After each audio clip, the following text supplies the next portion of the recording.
Welcome to our post-game press conference. We are joined by our player of the game, Robert Bolick, and Coach Jongy Chico of NLEX. Coach, I'll start with you.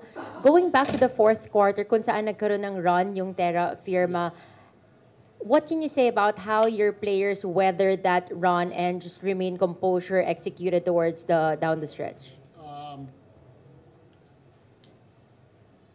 Why do they have to weather the storm? They were already up by, they would control the game. Why do they have to put themselves in that situation? Right? So you gave up, we gave up 55 points in the second half. So they put themselves in that situation. It's good, yes, they weathered the storm, but there should have not been a storm. Now, Coach, going to practice tomorrow, what are some of the things that will be point of emphasis, especially again with how this game turned out tonight? Well, a lot, because we will be playing San Miguel and Ginebra in the next game. So we can probably get away with some mistakes, but we can't get away with those mistakes if we play San Miguel and Ginebra in the next 2 games. Thank you, Coach. Now, Robert Bolick, back-to-back wins, back-to-back best player of the game honors. But it's not like you are taking all the scoring load. Maganda yung contribution ng teammates mo, and at the same time, nandun yung mga assists mo. How are you able to balance all these aspects of your game?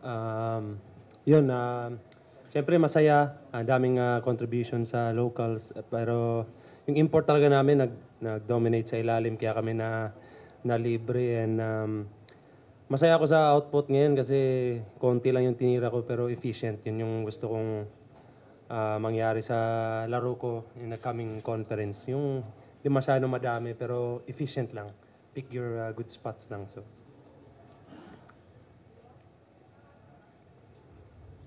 We're now ready to entertain questions from the media.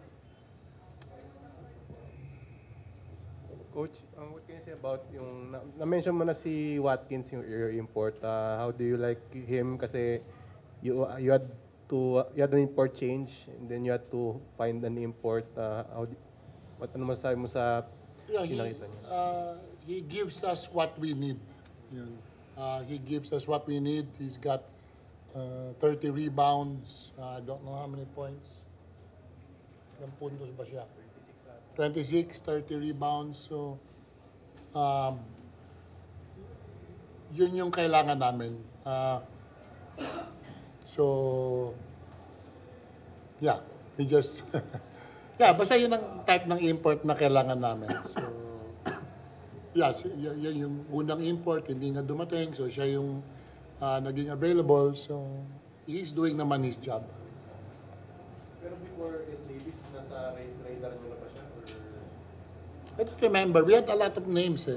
I just, hindi ko lang ma-recall. Pero hindi ko lang talaga ma-recall kung sino-sino na yung mga yon.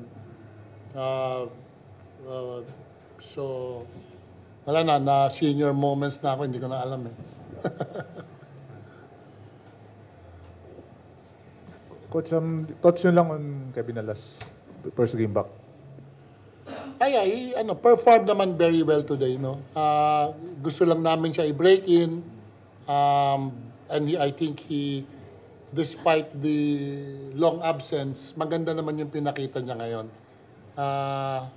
So, when he gets to play more minutes, and then we'll see how makakalaro naman si Robert at saka sa together. So, but for now, hindi pa yun ang target. Robert, anong pakiramdam na si Kevin nakabalik na yun nga, parang hindi pa yata kayo nagsasama sa court eh. Until now.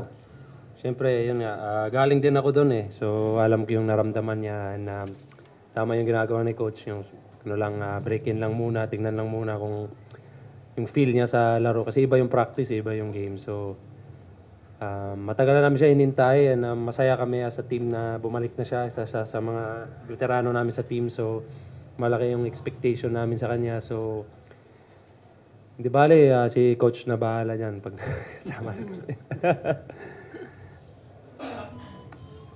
Okay, that wraps up our post-game press conference. Thank you, gentlemen, for your time. Congratulations. Thank you.